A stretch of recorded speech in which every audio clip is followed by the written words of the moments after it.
بسم اللہ الرحمن الرحیم۔ اگر تم کسی اور طرف میری نظر اٹھتے ہوئے دیکھتی ہو تو کیا واقعی حسد محسوس کرنے لگتی ہو؟ میں نے سنجیدگی سے پوچھا۔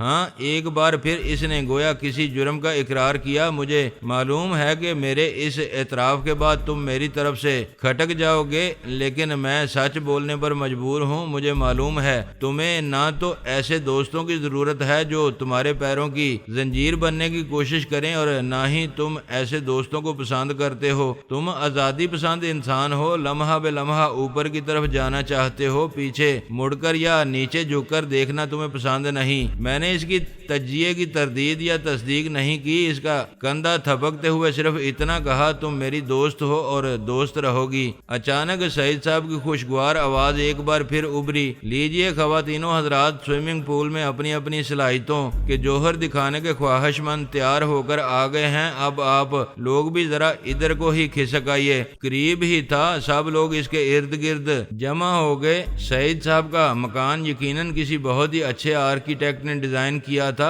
ہر جگہ اس نے مشرقی اور مغربی طرز تعمیر کو یکجا کر کے ایک نئی راہ نکالی تھی، ایک نیا تاثر تخلیق کیا تھا۔ مثلاً سوئمنگ پول کے ڈائیونگ بورڈ، اس کے کنارے ماربل کے فرش پر پڑے ہوئے ایئر بیڈ، زیادہ رنگ برنگی چھتریوں کو دیکھ کر جہاں مغربیت، جدیدیت یا تصنع کا تاثر ملتا تھا، وہیں ایک طرف فطری حسن کا تاثر بھی موجود تھا۔ پول کے ایک طرف کچھ فاصلہ چھوڑ کر چھوٹے بڑے سرمئی اور نسواری ناہموار پتھروں کو بظاہر بے ترتیب سے انداز میں رکھ کر کسی نیم شکستہ چٹان کا تاثر دیا گیا تھا۔ اس کے عقب میں درختوں کے جھنڈ کو بھی قدرے بے ترتیب سے انداز میں پروان چڑھایا گیا تھا۔ پتھروں کے آس پاس رنگ برنگے پھولوں سے لدے گنجان پودے تھے۔ ان پتھروں پر سے شفاف پانی یوں پھسلتا ہوا سوئمنگ پول میں آ کر گرتا تھا جیسے کوئی چھوٹا سا آبشار گر رہا ہو۔ گویا سوئمنگ پول میں اچھا خاصا پانی ٹھہرا ہوا تھا، اسے حسب خواہش گردش میں لایا جا سکتا تھا۔ اس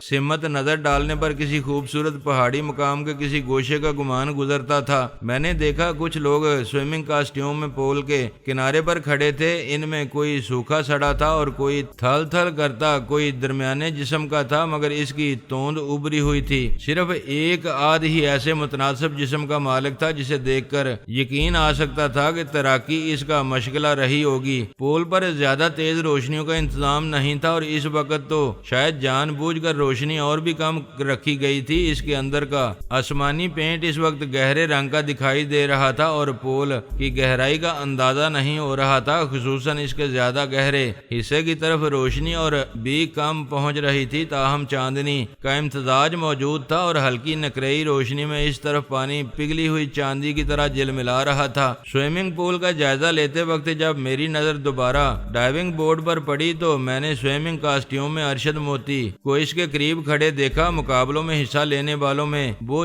چونکہ اس وقت سب سے نمایاں تھا، اس لیے احساس تفاخر سے کچھ اور اکڑا ہوا تھا۔ مدم روشنی میں بھی اس کے کثرتی جسم کے نشیب و فراز نمایاں تھے۔ سعید صاحب اسٹاپ واچ لیے اس کے قریب کھڑے تھے۔ سعید صاحب ان مقابلوں کے اکلوتے جج تھے۔ ایک صاحب ان کی مدد کے لیے کاپی پینسل لیے قریب کھڑے تھے۔ ارشد موتی نے قدرے جھک کر سعید صاحب سے کچھ بات کی اور ڈائیونگ بورڈ کی سیڑھیاں چڑھنے لگا۔ سعید صاحب نے اعلان کیا، ارشد موتی سب سے پہلے پانی میں چت لیٹ کر جسم کو حرکت دیے بغیر تیرنے کا مظاہرہ کرے گا۔ اس کے بعد وہ زیادہ سے زیادہ دیر تک پانی کی تہہ میں رہ کر دکھائے گا۔ اس کے بعد کوئی بھی صاحب اس کے قائم کیے ہوئے ریکارڈ کو توڑنے کے لیے آگے آ سکتے ہیں۔ اگر کوئی بھی ان دو مظاہروں کے سلسلے میں آگے نہ آیا یا اس ریکارڈ کو نہ توڑ سکا تو ان دونوں کرتبوں کا انعام ارشد موتی کو دے دیا جائے گا، جو ایک ڈبے میں بند ہے۔ مقابلوں کے اختتام پر سب انعام یافتگان اپنے اپنے ڈبے سٹیج پر مہمانوں کے سامنے کھول کر دکھائیں گے۔ اس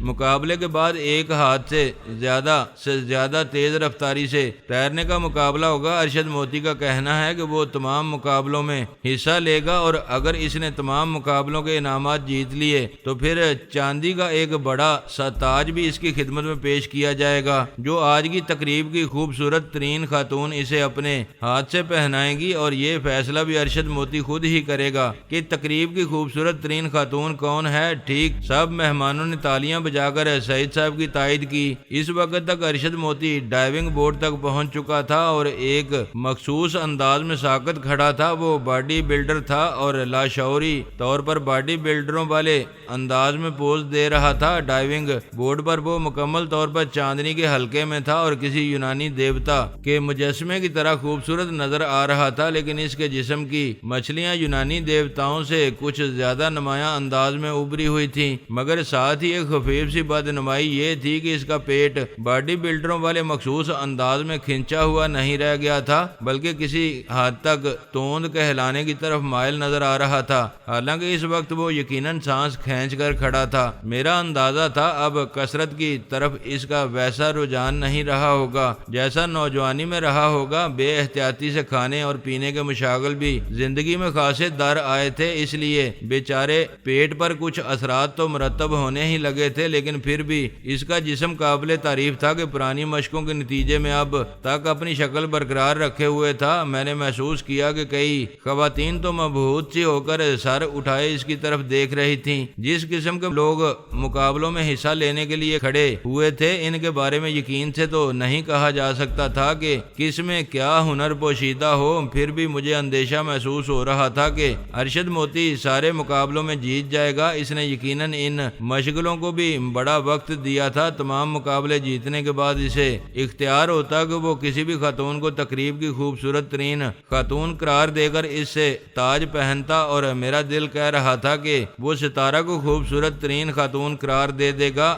میں اندازہ لگانے کی کوشش کر رہا تھا کہ کیا ستارہ اسے تاج پہنانے سے انکار کر دے گی، اور اگر اس نے اتنے مہمانوں کی موجودگی اور سعید صاحب کی مروت میں طے شدہ باتوں کا احترام کرتے ہوئے تاج پہنانے کا ارادہ کر بھی لیا تو کیا میں اسے منع کر دوں؟ میرے اس اقدام کو تنگ نظری یا نچلے درجے کا احساس رقابت تو نہیں سمجھا جائے گا۔ ویسے اتنا مجھے یقین تھا کہ اگر میں نے ستارہ کو منع کر دیا تو وہ ارشد کو تاج پہنانے نہیں جائے گی۔ میں ان سوچوں کے تانے بانے کو سلجھانے کی کوشش بھی کر رہا تھا اور بغور ارشد موتی کو بھی دیکھ رہا تھا۔ اس نے ڈرامائی انداز میں دھیرے دھیرے بازو ہوا میں بلند کیے۔ 1 2 3 سعید صاحب نے آواز لگائی اور ارشد نے نہایت خوبصورتی سے پانی میں چھلانگ لگا دی۔ صرف ایک لمحے کے لیے پانی میں غائب ہو کر وہ سطح پر ابھرا اور جسم کو اکڑا کر چیت تیرنے لگا۔ یہ کوئی خاص کرتب نہیں تھا، میں بھی دکھا سکتا تھا۔ کافی دیر تک وہ اسی طرح دھیرے دھیرے تیرتا رہا، پھر عام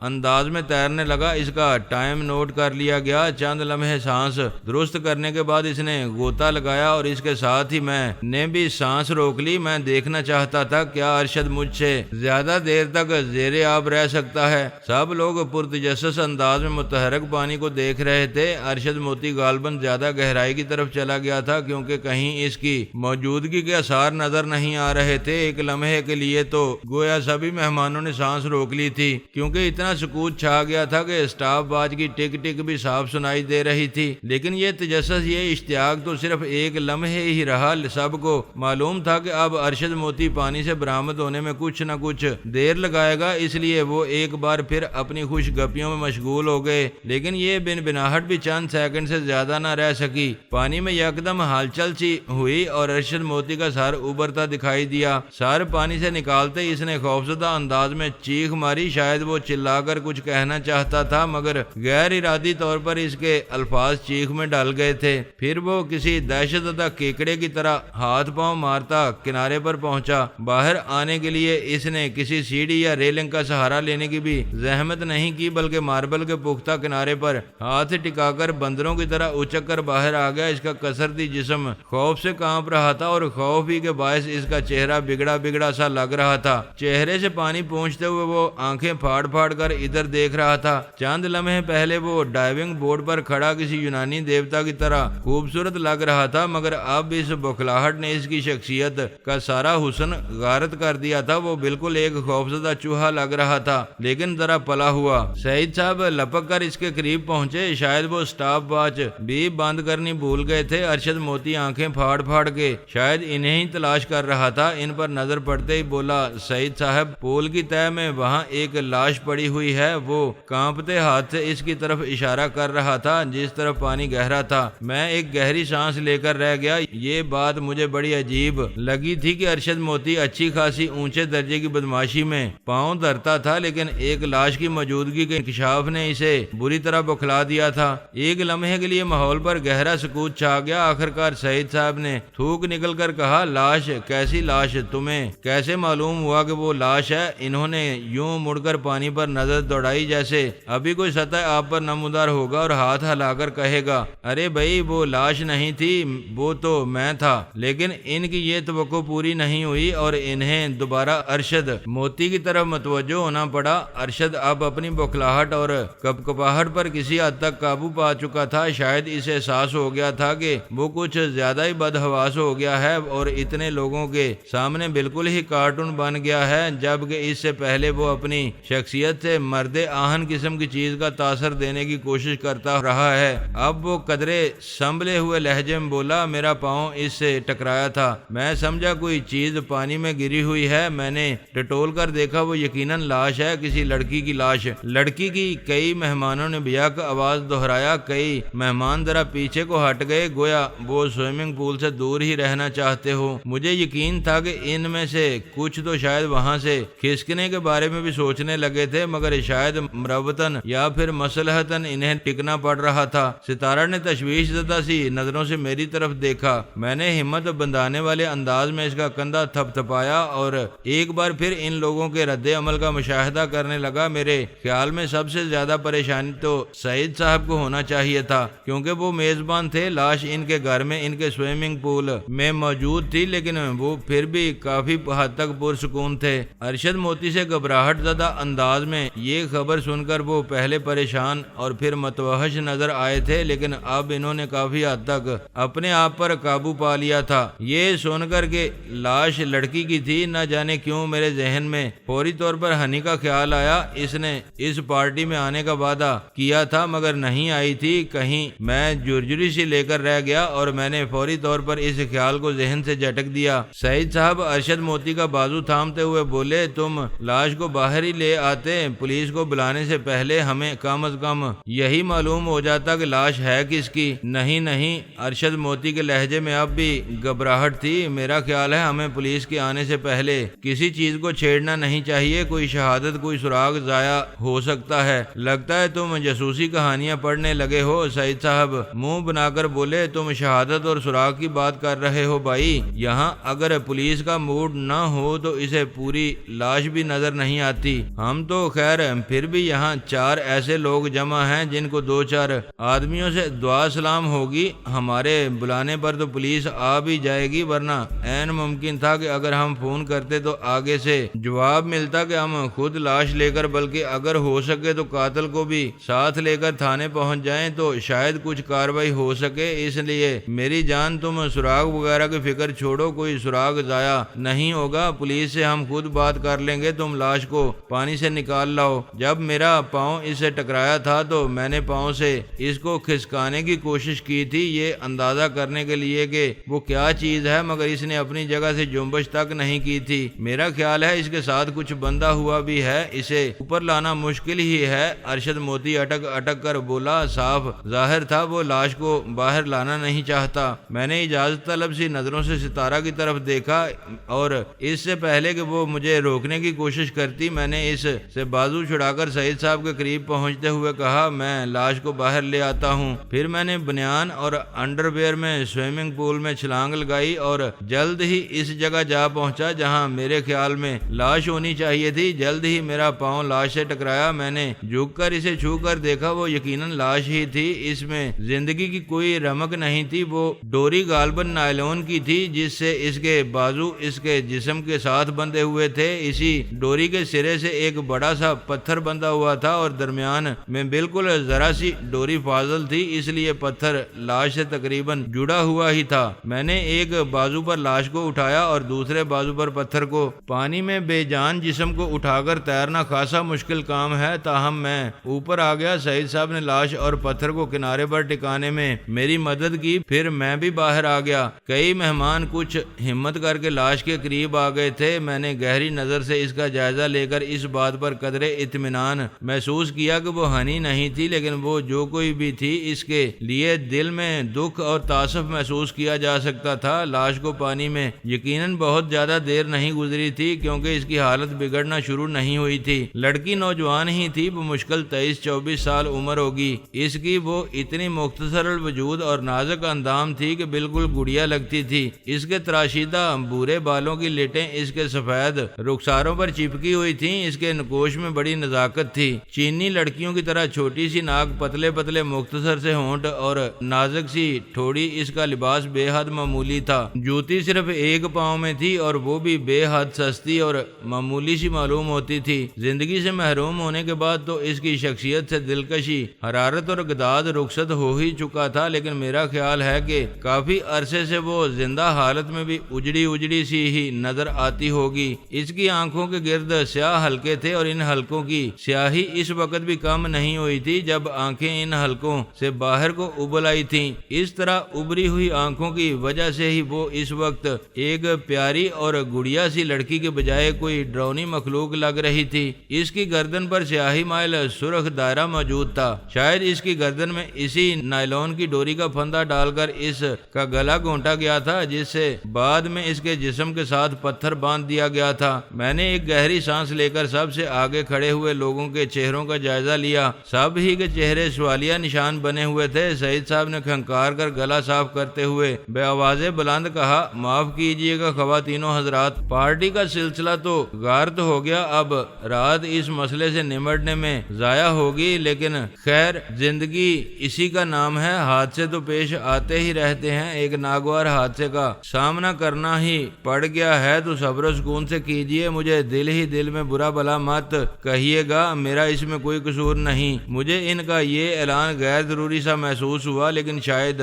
انہیں اعلانات کرنے کا کچھ زیادہ ہی شوق تھا۔ مہمانوں میں کچھ بنبناہٹ سی ہوئی، پھر ادھیڑ عمر کے ایک صاحب آواز بلند بولے، بھائی اپنے سعید میاں، یہاں موجود بیشتر مہمان اس معاملے میں ملوث ہونا نہیں چاہتے، کیا یہ بہتر نہیں ہوگا کہ ہم سب اپنے اپنے گھر چلے جائیں؟ آپ خود ہی پولیس سے نمٹتے رہیے گا۔ سعید صاحب نے قدرے بے بسی سے میری طرف دیکھا۔ ماحول کی تمام تر ٹھنڈک کے باوجود ایک لمحے کے لیے مجھے اپنے کانوں کے قریب تپش سی محسوس ہوئی۔ غیر ارادی طور پر میں نے قدرے سرد مہری سے کہا، کوئی اپنے گھر نہیں جائے گا؟ معلوم نہیں اس گڑیا سی لڑکی کا کوئی قصور یا گناہ تھا یا نہیں، لیکن اسے یوں قتل کر دیا جانا بہرحال انصاف نہیں کہلا سکتا۔ یہ جو کوئی بھی ہے بہرحال زندگی جیسی نعمت سے محروم ہوئی ہے، کیا اس کی خاطر ہم تھوڑا سا وقت ضائع نہیں کر سکتے؟ بڑے افسوس کی بات ہے۔ سعید صاحب نے گویا غیر ارادی طور پر میری تائید میں سر ہلایا۔ ادھیڑ عمر مہمان جو غالباً کوئی صنعت کار تھا، اپنی ٹائی کی گرہ درست کرتے ہوئے قدرے آگے آ کر بولا،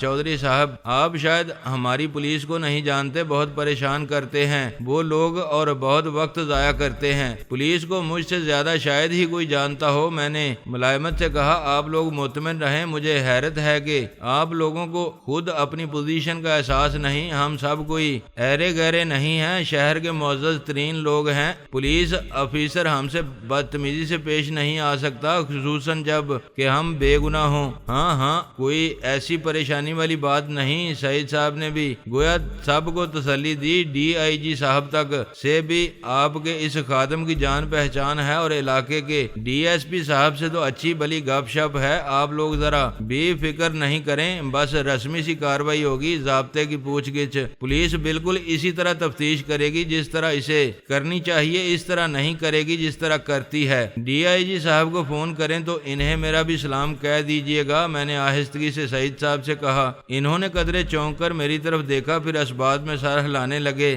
اعتراض کرنے والے مہمان جو اس وقت غالباً باقی مہمانوں کے نمائندے بن چکے تھے، گویا بادل نخواستہ بولے، اچھا اگر آپ لوگ اصرار کرتے ہیں تو ہم رک جاتے ہیں۔ پولیس کے آنے سے پہلے ہمیں اپنے طور پر بھی تھوڑی بہت تفتیش کرنے کی کوشش کرنی چاہیے۔ میں نے مہمانوں کا جائزہ لیتے ہوئے کہا، کسی کو اس واقعے کے بارے میں کچھ معلوم ہے؟ کوئی بات جو پہلے معمولی اور غیر اہم لگی ہو مگر اب یہ لاش سامنے آنے کے بعد یاد آ رہا ہو کہ اس بات کا اس قتل سے کوئی تعلق ہو سکتا ہے؟ اپنے ذہنوں پر زور دیجئے، شاید ایسی کوئی بات یاد آ جائے۔ میں نے متوقع نظروں سے باری باری سب کی طرف دیکھا لیکن سب ہی نے نفی میں سر ہلا دیا۔ کوئی اسے پہچانتا ہے؟ میں نے پوچھا۔ براہ کرم غور سے اس کی صورت دیکھیے۔ سامنے کھڑے ہوئے مہمانوں نے تو فوری طور پر نفی میں سر ہلا دیا۔ جو مہمان پیچھے کھڑے تھے میں نے ان سے بھی درخواست کی کہ وہ آگے آ کر اچھی طرح لاش کا جائزہ لیں۔ بالآخر نفیس سوٹ میں درمیانے سے قد کا ایک نوجوان جو اس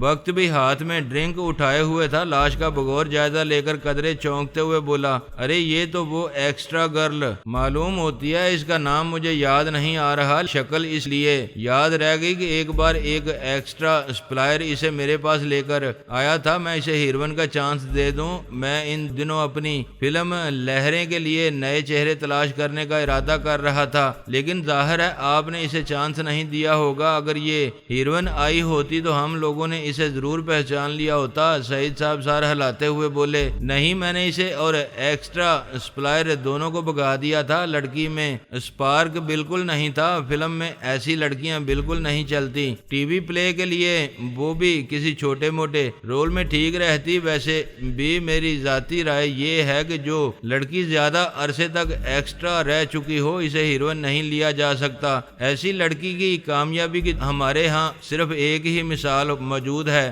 ہاں یہ تو ہے۔ سعید صاحب نے اس بات میں سر ہلایا، پھر قدرے چونک کر میری طرف دیکھا اور سوٹ والے شخص کی طرف اشارہ کرتے ہوئے بولے، ان سے ملیے چودھری صاحب، یہ مشہور فلم ساز و ہدایت کار دلدار قریشی ہیں۔ میرے لیے یہ نام شناسا سا تھا۔ میں نے اس شخص سے مصافحہ کیا۔ صورتحال خاصی عجیب لگ رہی تھی۔ ہمارے دائیں ہاتھ پر ایک لاش پڑی ہوئی تھی، بائیں ہاتھ پر اتنے سارے مہمان تھے جن میں خواتین بھی شامل تھیں۔ سامنے دلدار اور سعید صاحب عمدہ سوٹوں میں کھڑے تھے اور میں بھیگے ہوئے بنیان اور انڈرویئر میں کھڑا دلدار سے ہاتھ ملا رہا تھا۔ سعید صاحب ایک لمحے کے لیے گویا لاش کو بھول گئے اور دلدار سے مخاطب ہوئے، لہریں میں تو پھر آپ نے نئے چہرے نہیں لیے تھے نا؟ نہیں، مجھے رسک محسوس ہوا تھا، میں نے نئے چہرے لینے کا ارادہ ہی بدل دیا تھا۔ دلدار قریشی ایک نظر لاش کی طرف دیکھ کر متانت سے بولا، ہم نے اپنی وہی پرانی سپر سٹار ساحرہ بیگم کو لے کر کام چلا لیا تھا۔ ان کا قد چھوٹا ہے نا اور عمر بھی کم ہی لگتی ہے، ہم نے ان کی 2 چٹیاں وغیرہ کر کے کام چلا لیا تھا، کچھ میک اپ سے اچھے پیکٹس لے لیے تھے۔ مجھے اندیشہ محسوس ہوا کہ وہ دونوں صاحبان فلموں کے نشیب و فراز پر تبادلہ خیال شروع نہ کر دیں، اس لیے میں نے گفتگو میں مداخلت کرتے ہوئے دلدار کو مخاطب کیا، تو آپ کو صرف یہ یاد ہے کہ یہ کوئی ایکسٹرا گرل ہے، نام وغیرہ یاد نہیں آ رہا؟ نہیں، وہ دراصل ایکسٹرا گرلز کے نام اور شکلیں وغیرہ تو زیادہ تر اسسٹنٹ ٹائپ کے لوگ ہی یاد رکھتے ہیں، دلدار نے معذرت خواہانہ سے انداز میں کہا، لیکن اس معذرت میں بھی ہلکی سی نخوت پنہاں تھی۔ البتہ اس ایکسٹرا سپلائر کا نام مجھے معلوم ہے،